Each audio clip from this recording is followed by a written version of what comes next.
तेजस्वी ने एक और बड़ा आरोप लालू यादव नीतीश कुमार पर लगाया। माफ कीजिए, नीतीश कुमार पर उन्होंने ये आरोप लगाया है कि लोकतंत्र की हत्या कर दी है। नीतीश कुमार ने जनमत की हत्या कर दी है, लोकतंत्र की हत्या हुई है। उन्होंने साथ साथ ये कहा कि अगर हिम्मत होती तो मुझे बर्खास्त करके दिखाते, मेरे आत्मविश्वास से डर गए थे।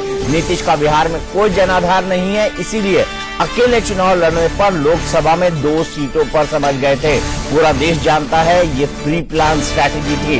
नीतीश की राजनीति खत्म हो गई है और हम भी कह रहे हैं कि नीतीश को कंधों की जरूरत थी, क्योंकि नीतीश अकेले कभी चल नहीं पाए हैं बिहार में उस तरह से और बीजेपी के साथ बहुत कंफर्टेबल है। नीतीश ने बिहार की जनता को धोखा दिया है, ये भी कहना है तेजस्वी का। हिम्मत थी तो मुझे बर्खास्त करते।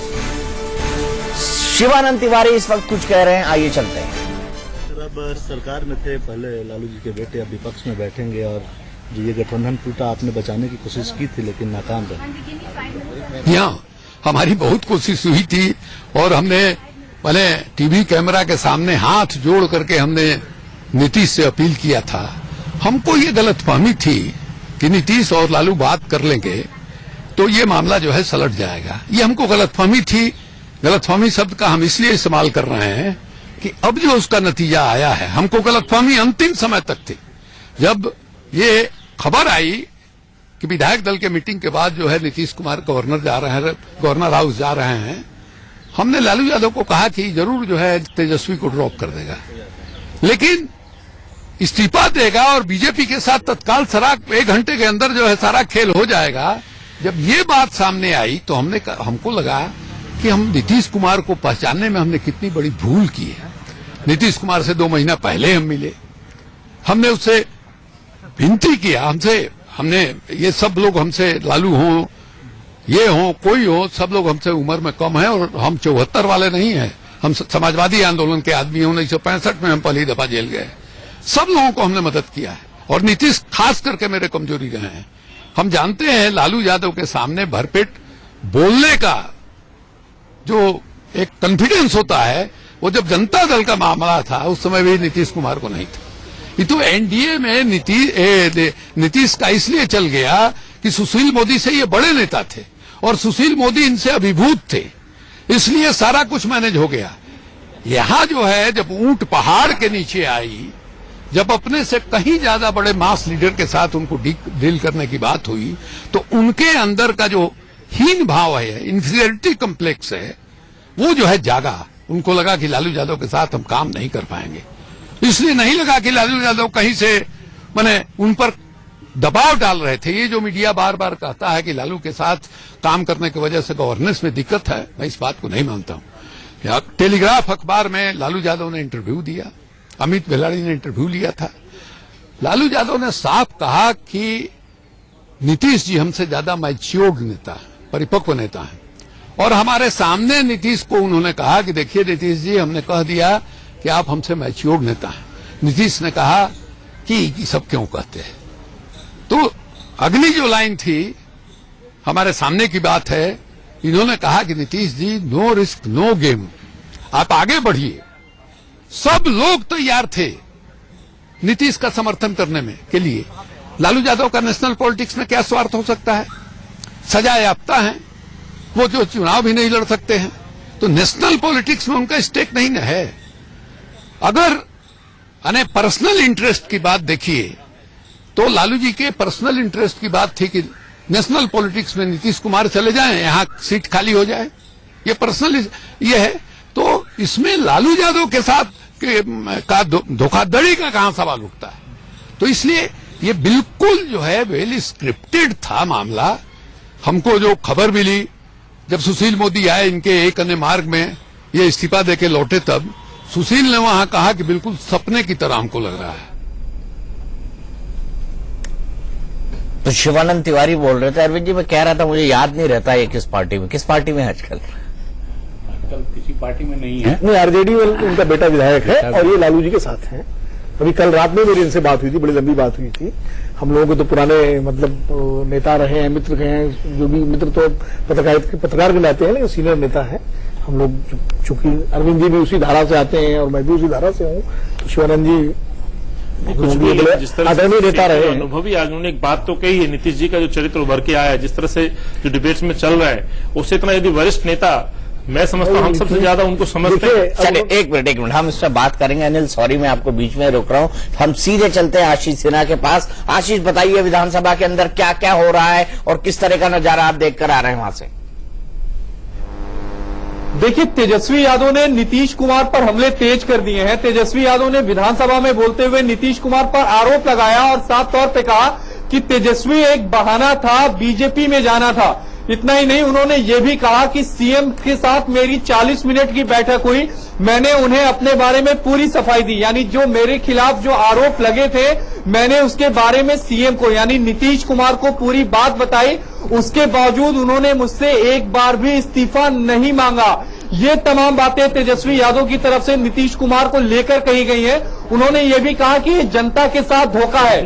एक मौका दीपक जी ऐसा आ गया कि स्पीकर को कहना पड़ा तेजस्वी यादव को कि आप थोड़ा संयम बरतें और उत्तेजित ना हो। तब उन्होंने कहा कि मैं उत्तेजित नहीं हूं, लेकिन ये सारी जो बातें हैं वो जनता के सामने आनी चाहिए। यानी जो तेजस्वी यादव हैं, उन्होंने खुलकर नीतीश कुमार, सुशील मोदी और बीजेपी पर विधानसभा के भीतर हमला बोल दिया है। पूरी तरह से हमला बोल दिया है। कॉन्फिडेंट दिख रहे हैं। तेजस्वी का बॉडी लैंग्वेज इस वक्त क्या है और नीतीश और सुशील मोदी का बॉडी लैंग्वेज इस वक्त क्या है? देखिए, अभी फिलहाल नीतीश कुमार उनकी बातों को सुन रहे हैं। तेजस्वी यादव बहुत ज्यादा एग्रेसिव है। कहा यह जा रहा था कि तेजस्वी यादव नेता विपक्ष की भूमिका कैसे अदा करेंगे, तो तेजस्वी यादव ने यह बता दिया कि नेता विपक्ष की भूमिका वो कैसे अदा करेंगे। जो तेवर आज तेजस्वी यादव के हैं, वो तेवर अमूनन देखने को नहीं मिलते। तेजस्वी यादव जब भी बात करते हैं या तो सॉफ्टली करते हैं या अपनी बातों को बहुत संक्षिप्त में ही कह देते हैं, लेकिन आज वो खुलकर बोल रहे हैं, दिल से बोल रहे हैं। यानी जो उनके भीतर का जो गुब्बार था वो अब खुलकर निकल रहा है। शायद यही वजह है कि उन्होंने सीधे नीतीश कुमार पर हमला बोला है और लगातार ये बात कर रहे हैं कि इन्होंने बिहार की जनता के साथ धोखा किया। जो बिहार की जनता ने मैंडेट दिया था वो बीजेपी के खिलाफ इनको मैंडेट दिया था, लेकिन उसी बीजेपी के साथ इन लोगों ने हाथ मिला लिया है। ये तमाम बातें तेजस्वी यादव की तरफ से कही जा रही है। देखना दीपक जी दिलचस्प होगा कि नीतीश कुमार की तरफ से इसका रिवर्टर में यानी नीतीश कुमार इसका क्या जवाब देते हैं। आशीष, आपको क्या लग रहा है, विधानसभा स्पीकर जेडीयू के हैं, क्या वो वॉइस वोट से काम करवा लेंगे या आपको लगता है कि वो बाकायदा वोटिंग करवाएंगे इस मुद्दे पर? देखिए, ये अभी तय नहीं है कि वॉइस वोट से कराएंगे या फिर वोटिंग कराएंगे, लेकिन उम्मीद यही है कि शायद वो वॉइस वोट से ही जो बहुमत है उसको साबित करने के लिए वो करेंगे। लेकिन थोड़ी देर बाद ये जो तस्वीर है वो साफ हो जाएगी कि जो बहुमत परीक्षण होगा वो कैसे होगा। लेकिन फिलहाल अभी तेजस्वी यादव का राउंड चल रहा है, तेजस्वी यादव बोल रहे हैं, उसके बाद देखना यह होगा कि नीतीश कुमार रिवर्टन में यानी जवाब में क्या कहते हैं और जो बहुमत परीक्षण होगा वो कैसे होगा। क्योंकि जो आरजेडी है वो बार बार ये बात कह रही है और जेडीयू को और बीजेपी को यानी एनडीए गवर्नमेंट को खुली चुनौती दे रही है कि अगर आप में हिम्मत है तो आप सीक्रेट वोटिंग के तहत वोटिंग करा के तो दिखाइए। क्योंकि आज सुबह भी मेरी आरजेडी के जो लोग हैं उनसे बात हुई, जो कांग्रेस के लोग हैं उनसे ही बात हुई। तमाम लोग ये खुल के कह रहे हैं कि हमारे पास जेडीयू के कई एमएलए ऐसे हैं जो हमारे संपर्क में है और उन्होंने ये भी भरोसा दिलाया कि अगर सीक्रेट वोटिंग के यानी गुप्त मतदान अगर आज होता है तो तमाम जो वोट हैं जो जेडीयू के खाते में जाने चाहिए थे यानी जो सरकार के खाते में जाने चाहिए थे वो हमारे खाते में आएंगे। एक बड़ी दिलचस्प लाइन बोली है, ऐसे लालू की झलक दिख रही है कि हे राम से जय श्री राम हो गए नीतीश कुमार, हे राम से जय श्री राम हो गए। तो क्या उनमें थोड़ी लालू की झलक दिख रही है या लालू से थोड़ी गंभीरता दिखाई दे रही है? कैसे दिखाई दे रहे हैं इस वक्त तेजस्वी यादव विधानसभा में? देखिए, तेजस्वी यादव इस समय गंभीर है पूरी तरह और कहीं ना कहीं एक लालू प्रसाद यादव की जो लालू प्रसाद यादव जिस तरह से बयान देते हैं उसको भी कॉपी करने की तेजस्वी यादव कोशिश कर रहे हैं। जैसे ही तेजस्वी यादव ने कहा हे राम कहते हुए जय श्री राम की गोद में जा बैठे, जिसका मतलब साफ है कि हे राम कहते हुए जय श्री राम यानी एनडीए की गोद में वो जा बैठे और जो वो आक्रामक हमला कर रहे हैं ऐसे तेजस्वी यादव को। चूंकि मैं कई सालों से तेजस्वी यादव को जानता हूं, जब बिहार में विधानसभा चुनाव हुए थे तो भी मैंने कवर किया था, जब गवर्नमेंट बनी थी तब भी मैंने कवर किया था। लेकिन आज जो तेजस्वी यादव मुझे देखने को मिल रहे हैं ये बिल्कुल अलग है, एग्रेसिव है, आक्रामक है और जिस नेता विपक्ष की बात कही जा रही थी वो झलक उनमें दिख रही है। नहीं, आशीष जी कहते हैं कि जब दिल का दर्द निकलता हे है। राम और जय श्री राम का मतलब भी बता दिया उन्होंने। हाँ। गांधी से जोड़ दिया। गांधी से क्योंकि गांधी ने अंतिम समय में हे राम कहा था और जय श्री राम भाजपा का नारा है, तो उन्होंने नहीं, कहा अभी 3 महीने पहले नीतीश जी गांधी के चंपारण को लेके, अभी भी उनका चंपारण कैंपेन चल रहा है कि 100 साल हुआ, और उनको लग रहा था कि गांधी ही आरएसएस और नरेंद्र मोदी को पीटने में सहायक होंगे, तो इसलिए गांधी गांधी कर रहे थे।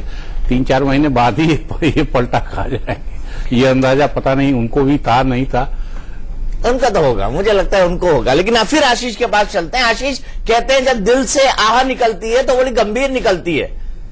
वो एक शेर भी है ना, दीपक जी, और आपको चाहिए वही आज जो पूरा है सर होने के लिए, कौन जीता है तेरे जुल्फ के सर होने के लिए। बात है दीपक जी। तो क्या आपको चाहिए एक उम्र असर होने के लिए? आह निकल रही है उनके दिल से, इसीलिए दिल से इतनी बातें निकाल रहे होंगे वो। जी बिल्कुल दीपक जी, ये दिल से ही ये बातें निकल रही हैं, और दिल से जब बातें निकलती हैं तो वो बातें भी निकल जाती हैं जो बातें 2 कमरों के बीच में हुई रहती हैं। 2 कमरों के बीच, चाहे वो नीतीश कुमार और तेजस्वी यादव को लेकर बातचीत हो जिसमें लगातार जेडीयू सफाई मांग रही थी, वो बातें भी निकल आई। इसके अलावा जो उनके भीतर जो नीतीश कुमार को लेकर जो एक रोष है, जो गुस्सा है, वो विधानसभा में उनके मुख से निकल रहा है। यही वजह है कि जो विधानसभा स्पीकर है उनको ये कहना पड़ा कि आप अपनी भाषा पर थोड़ा सा नियंत्रण करिए, थोड़ा संयम करिए, लेकिन तेजस्वी यादव मानने को तैयार नहीं है। तेजस्वी यादव उसी अंदाज में, उसी एग्रेशन में वो नीतीश कुमार और एनडीए, यानी एनडीए की अगर हम बात करें तो एनडीए पर उसी तरह से वो लगातार चढ़ाई कर रहे हैं, लगातार प्रहार कर रहे हैं।